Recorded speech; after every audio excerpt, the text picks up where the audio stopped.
पाथर्डीमध्ये police constable Mahadev Shinde यांना मारहाण करणारे भाजपचे कार्यकर्ते असल्याचं समोर आलंय।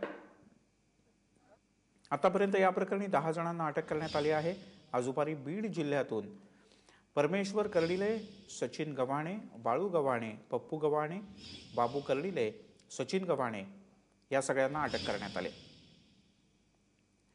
अशी आरोपींची नावे आहेत। पांडुरंग रायकर आपले प्रतिनिधी आपल्यासोबत आहेत। पांडुरंग, काय माहिती आणखी?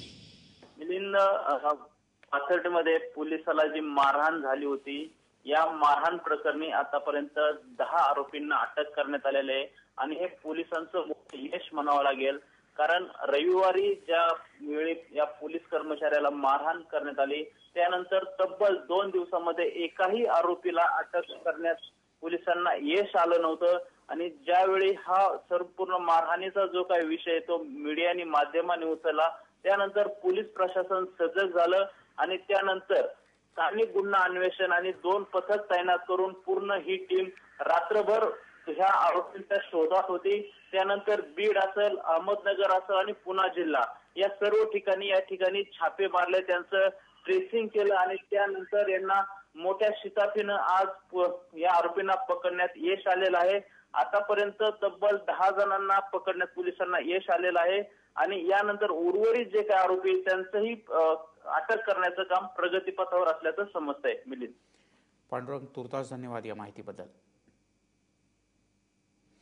या सगळ्या प्रकरणात गृहराज्यमंत्री दीपक केसरकर यांनी काय प्रतिक्रिया दिली पाहूत। कसं आहे, लोकांच्या मध्ये टेंडन्सी वाढते असं तुम्ही म्हणू शकता, त्याला कुठलं सरकार जबाबदार नसतं। त्याच्या बाबतीत काय करता येईल आमचा विचार विनिमय चालू आहे। उलट पोलिसांचं मनोधैर्य कसं उच्च राहील याच्यासाठी आम्ही सर्व ते करू। आता आपण बघितलं की मी ताबडतोब या ठिकाणी आलो, कारण ॲक्शन्स अशा तऱ्हेने झाल्या पाहिजेत की लोकांच्या मनामध्येचा विश्वास झाला पाहिजे, त्याच्याचबरोबर दरारसवा निर्माण झाला पाहिजे। म्हणजे योग्य ती ॲक्शन झालेली आहे आणि ॲक्शन होण्यापेक्षा पुढे त्यांना कोर्टामधून शिक्षा होईल ही झाली तरच मग त्यांचं दबाव येणार। इथं ॲक्शन आम्ही घेतली पोलिसांनी आणि पुढे त्यांच्यावर काय झालं नाही तर मग तो दरारा निर्माण होईल।